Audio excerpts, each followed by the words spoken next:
everyone. Welcome back to the Reflection Project. I'm your host, Bree, here with my co-host and husband, Ryan. Hello.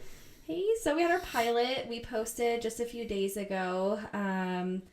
We are recording video now, so hopefully this works. We'll see. I would really like it to. That way you guys can kind of see who you're talking to as well. We kind of just opened up with why we started the podcast and did a little bit of an introduction. It was kind of scattered. It was our first time recording, but I think this is it. We're hitting the ground running now. Yeah. We got this. Well, I mean, it was our first time uploading or recording. We've recorded a few times with a lot of difficulties. Absolutely. With sound in the pilot, too, like that was, I think the editing was the hardest part. It wasn't even just the equipment and the technology and everything else we've been fighting. I know it's been difficult.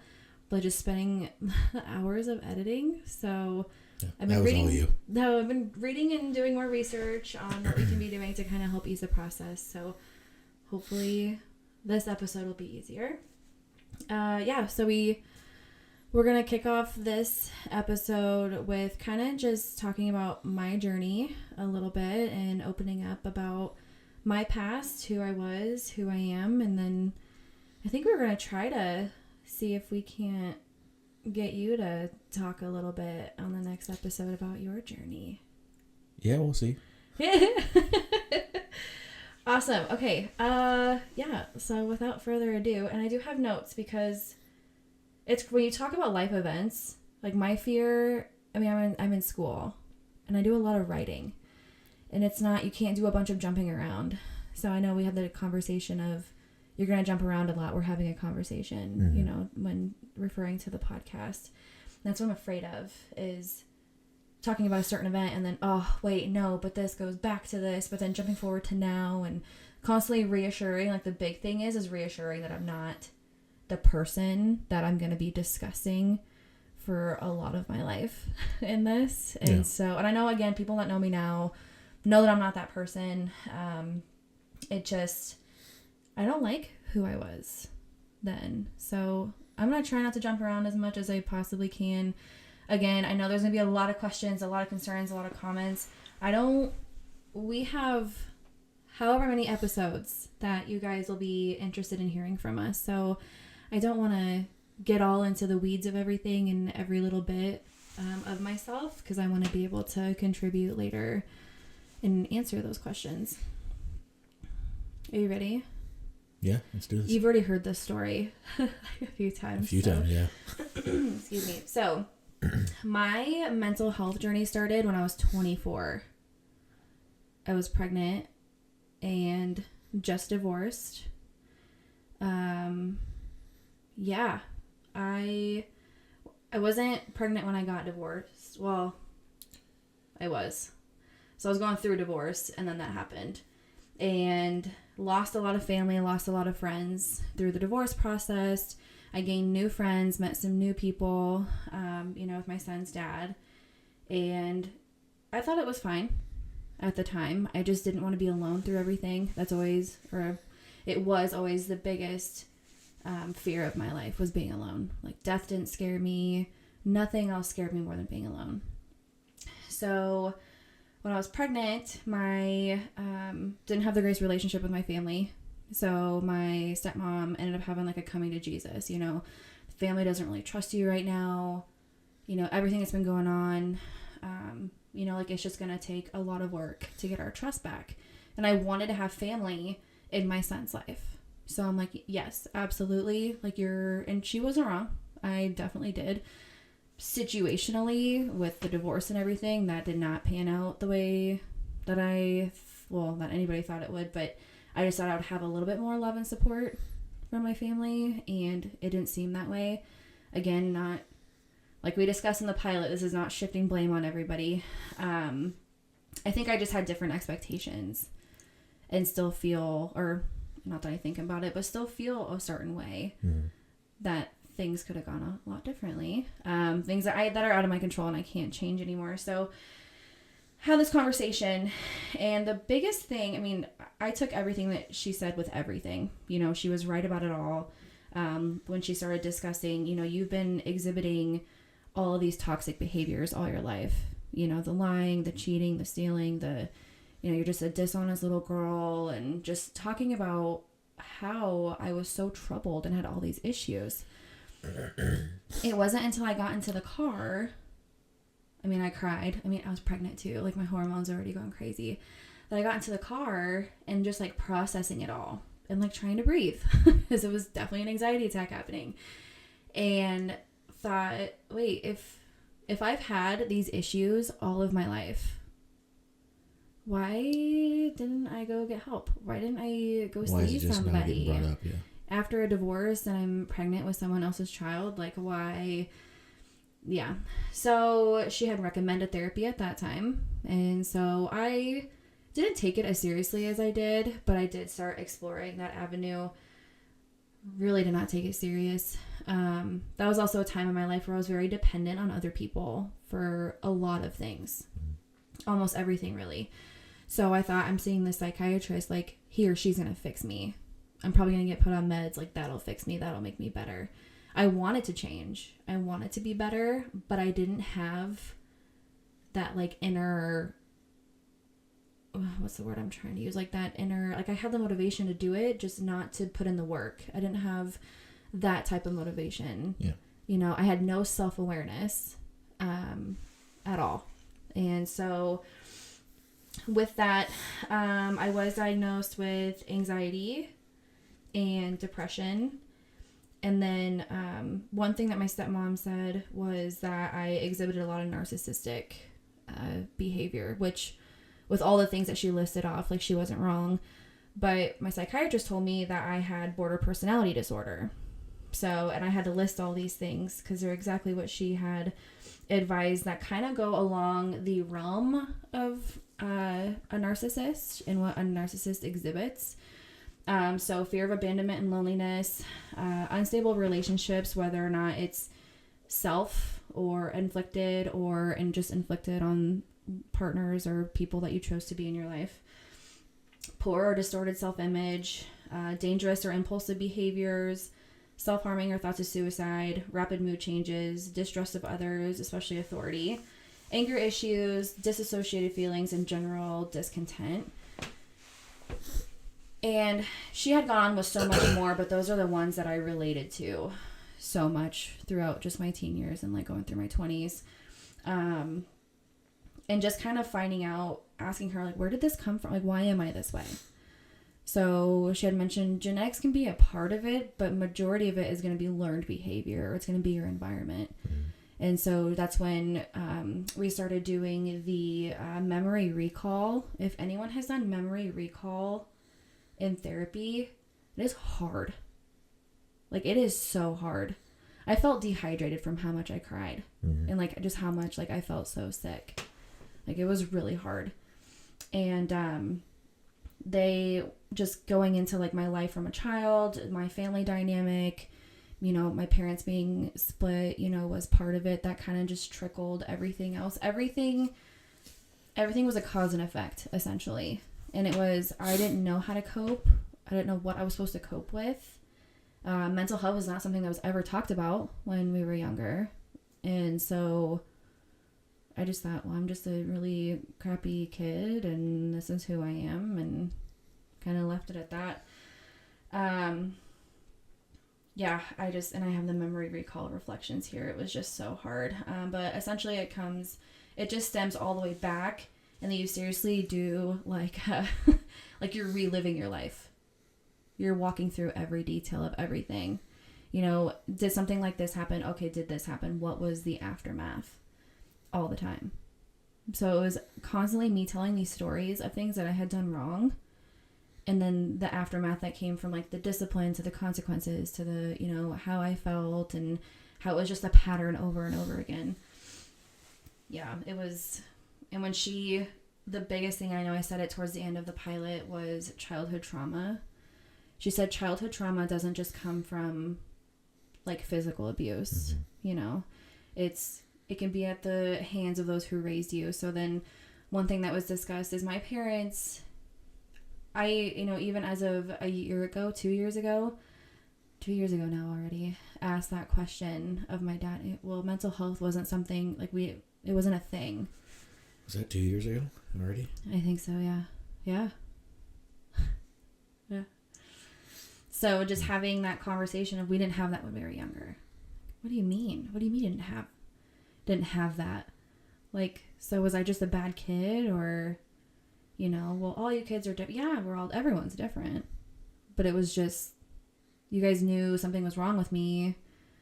And it was just thought that it was my behavior and who I was and was probably going to be as a person. Yeah, why wouldn't you try to help? I mean, I just... As a parent. If they had no knowledge, though, is what I'm saying.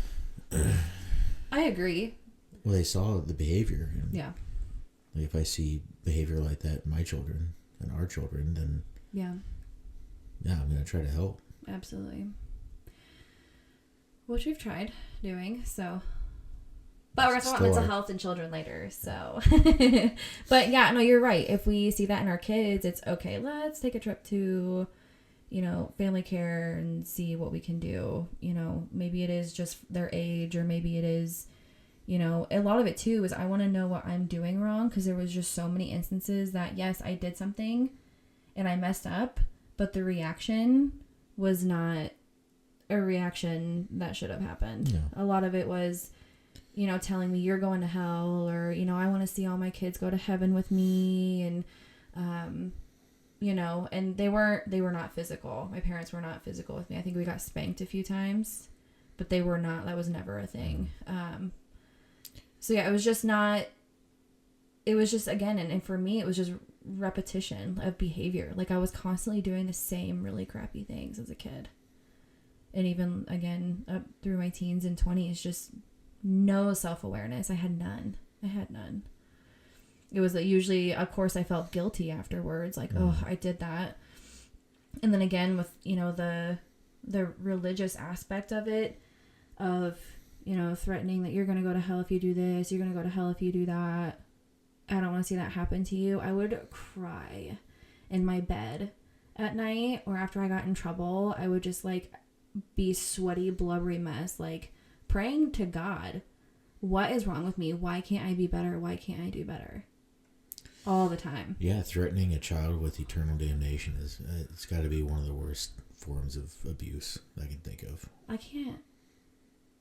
I don't know. Like, and it's just not one of those things. Like, obviously, we live in a whole different world. It's 2024 than what, you know, our parents lived in. You know, they parent us how they know, which is from their parents or from their own decisions, and then we get to kind of take that and, you know, manufacture it into how we're going to parent. Even then, I have no idea what I'm doing. But I'm not going to... Most parents don't. Yeah, but I mean, there's just a lot of yeses and nos. Probably more nos, but again, we're going to talk about that. Yeah, so I did go to therapy off and on. Son was born. Was in therapy for a while. I was also in a relationship, and so at the time with my son's dad, so I kind of just quit going to therapy. Life was good. I had my family back in my life. I felt like I was mentally stable and okay after going to therapy, and I didn't need it anymore. And then just got to a place with my son's dad, which was like, okay, so what's happening next for us? You know, it had been a few years, like what's going on? Didn't, you know, I was already married before. I don't know if that's why he didn't want to get married, but I wasn't it for him, and it was a really hard pill to swallow. And I did not cope with that well, and was seeking male attention from friends and old friends, and fell back into the same cycle I was in with my first husband, of just, if I'm not, and again, it comes from that fear of abandonment and loneliness and the unstable relationships of like, I am not going to be alone. And like, I needed that male validation. Like, I needed it so bad. And I asked my therapist, like, why do I need this? Like, why? I could go home after therapy, be fine for a few days, and then be like, why am I feeling like this? And it was all just, you know, and then again, started therapy again at that point, you know, again, wrong timing.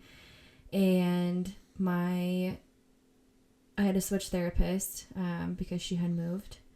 And same thing of, you're in this cycle because it's not because you're not seeing therapy or you're not getting help. It's you find yourself in this vulnerable state and you have no one else to turn to, and you turn to a man because of the lack of relationship, loving relationship you had with your dad. Like, he wasn't an empathetic man. So that's where a lot of that comes from. And again, that's not my dad's fault. He is who he is. And it sucks that, and again, not blaming him, but how I coped with that situation in of itself. Again, I have to keep going back. It just feels like I'm like blaming other people for my problems, and I'm not. Yeah, I'm not always going to let people slide on you are who you are because of the way you were raised, because yeah, you can change I'm not my parents. Yeah. I'm not even the person I was 18, 20 years ago. Like, yeah, I've changed quite a bit. Some people like it, some people don't. But yeah. I am who I am now, and I think I'm staying this person. You're a good person. I like it. I try to be. But you are. So yeah, just after being back in therapy, and then I was fine on my own for a few months, got my own place, did my own thing. And then one guy was nice to me. And same thing. Jumped in way too fast. And it was great for a while. And it wasn't. Like, I just needed that attention, and then I had it, and I was locked in, and I was good. And then skeletons start slowly crawling out of the closet. Like, you start really seeing somebody for who they are. Again, I am not perfect. I can be sassy. I can be headstrong. I can be a little panicky. I can, be anxious. But the way that I handled anything during those times was, it makes me just like sweat thinking about it. Just no thought process. None.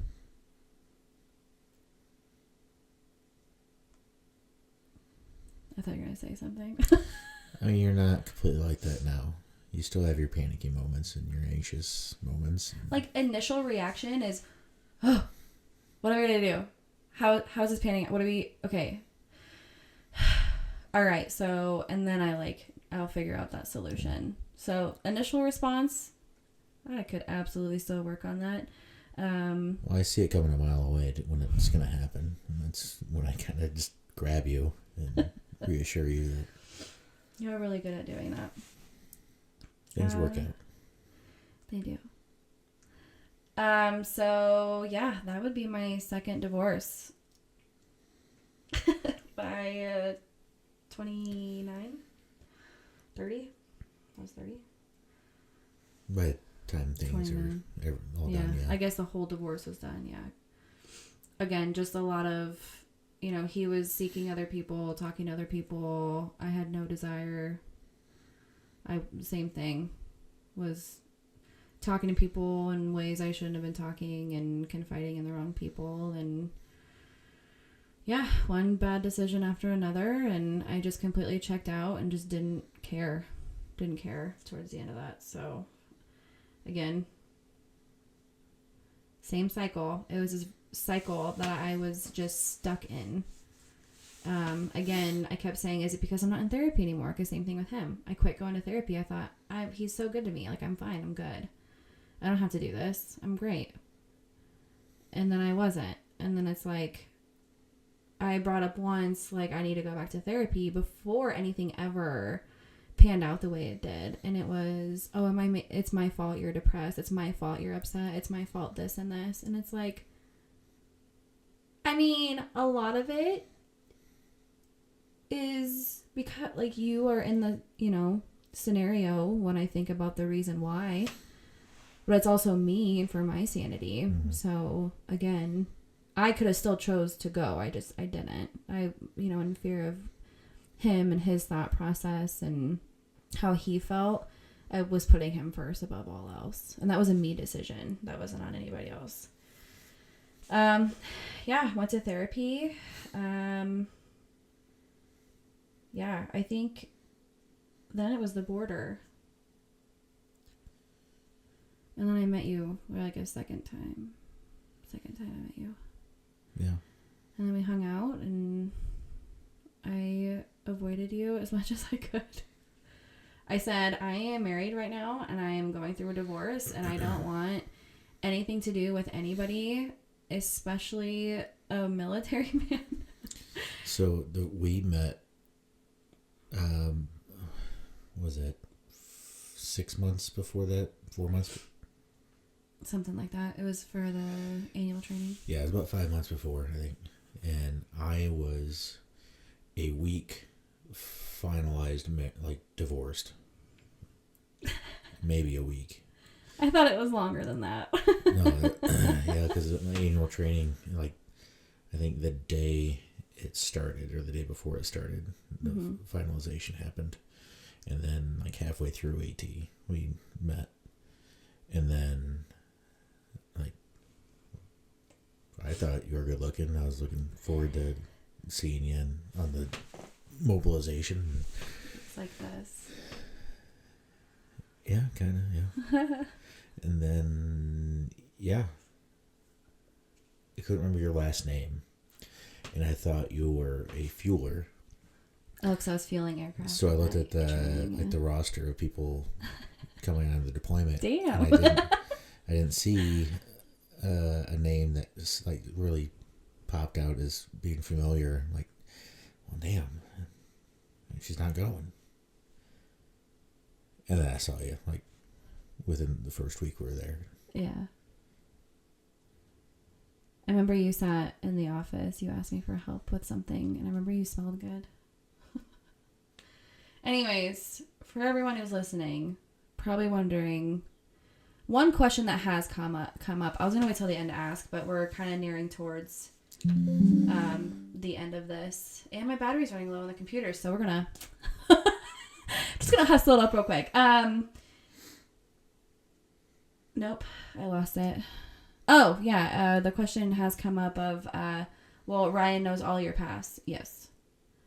Well, is he afraid of being caught in that cycle? If he was, I wouldn't blame him. No, I mean, initially when we were first dating, like, it was always in the back of my mind. And then, Yeah.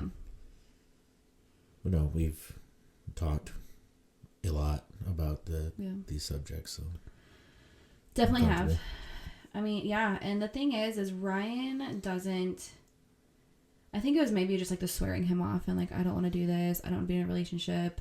I wasn't rushing into things with you. I wasn't looking for validation with you. I wasn't looking for anything at all from anybody. And then you came along and... I mean, yeah, neither one of us really wanted to be in a relationship. I was like, I'm not dating you.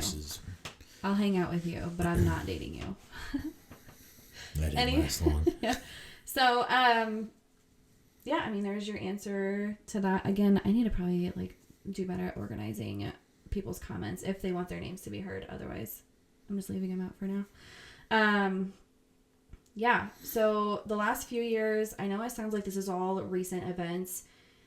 It's not too far away, but it took narcissistic man being away from my son for a year, for the border mission with the Army, an assault, really to reveal any trauma and stress that I've experienced in my life. And that was when I really started taking therapy so serious, was in 2021. And I still till this day take it serious. I'm still navigating, trauma and, old thing or other things like that, but it's not, I don't find myself wanting to hunker down in a corner because I have anxiety. I don't find myself depressed on a daily basis. Like, I am genuinely in the best place I have ever been in my entire life. I've got my family, my kids that I love so much. I got you. I have my career. I have school. I'm out of the Army, which caused so much stress and issues. Got my life is just so good right now. So I can't say that I'm not navigating that stress still or trauma still. It's definitely still a thing. But you know how to do it. You're doing it much better. Yeah, definitely just lost where we were at because my computer died. So that was not good planning on my part. okay, for the record, my computer was fine after getting the hard drive. And the puppy ate a charger. And then my brother got me another charger. And it's not working very well. That or just my computer. I tried avoiding at all costs buying a new computer. The battery lasts like 10 minutes now. So, yeah. We need a new computer. We're gonna need a new computer. So, dang it. Yeah, talking about diagnoses. So yeah, I don't exhibit the symptoms of borderline personality disorder. Do have a little bit of the anxiety, but again, not nearly what it's been, what I've experienced. You know, sometimes again, just really it's my thoughts, getting lost in my thoughts that can really get me in a funk. I think that's why I stay so busy. Yeah, between the kids and all their things, I love that we are busy. I love our downtime. I really do. Because it's like a good break. But I love that we're between work and I'm in grad school and a couple of the organizations that I'm in and with the kids. And I think that's why someone I know says, after a last event that we had, I don't want to name them on here yet, just in being nervous, but she talks about her bucket being full. And this woman does a lot. And so we had an event and I heard her, that was the second time I've ever heard her say it, that she, you know, it keeps her bucket full. So I like that. I like that concept. She does everything that she does, she loves, and she puts her whole heart and soul into it. And I love that so much about her. I strive to be that way. I used to be someone that got so overwhelmed. If it was 4 or 5 years ago, I would have met her and asked myself, why does she do that? Why does she do so many things? What about you time? But she still does that. She still makes time for herself and takes care of herself. And so I know you're going to listen. And I love you and appreciate you. So yeah, I think, again, just all in all, I'm in a better place in my life now. I hope that the people that do know me or have known me understand that who I was then is not who I am now. I have still been trying to forgive myself for a lot of things. But I think I can't say I've changed. I mean, I'm a person, but recognizing self-awareness and how important it is, how the way that I portray myself, the way that I portray myself has such an influence on other people in ways that, I never understood. The things that I say, the things that I do, the way that I carry myself does have an effect on other people. Mm-hmm. And so just carrying that with me every day. I just can't, and it's crazy because in school right now we're discussing self-awareness and conscious capitalism and all that. And so I got to use personal experiences to an extent, obviously not a life history because it's a project management degree, but kind of just using all that passion of self-awareness has been rewarding, and understanding what that means is important. So yeah, I think that's really all I had on there. I mean, it's just a quick synopsis of all the things that have affected my mental health, my journey of not taking it serious, thinking I'm fine, when I kept creating a vicious cycle for myself that I could not get out of, not taking my time, making dangerous decisions with dangerous people, and just a lot of selfishness and, again, unaccountability. Is that the word I want to use? I just wasn't accountable for anything ever. So wasn't ever accountable for anything ever. And again, just I can't stop talking about self-awareness and how important that is. Having, knowing who you are and what you do and how you do it. So if you have questions, you can drop them in the comments or you can ask us on Facebook. Next episode. In the pilot, we had discussed next week. I'm having surgery next week. We're going to record. I'm going to try for 2 more episodes so that way I can be posting content at least every couple weeks while I'm recovering. But next episode, we're going to see what Ryan wants to talk about. What does he want to discuss? And I'm excited. Because a lot of you that know Ryan know or have known him and throughout the pilot in this episode is he's not a huge talker. Definitely thinking some things to talk about. Yeah. How in depth I want to go. Yeah. It'll be good. And then we'll kind of just game plan from there. Again, this is our project. We're just going with it. If any of you want to get on yet, come talk with us or call in anytime. You are welcome anytime. So catch us on Spotify at The Reflection Project, on Facebook and Instagram, and we will talk to you guys soon.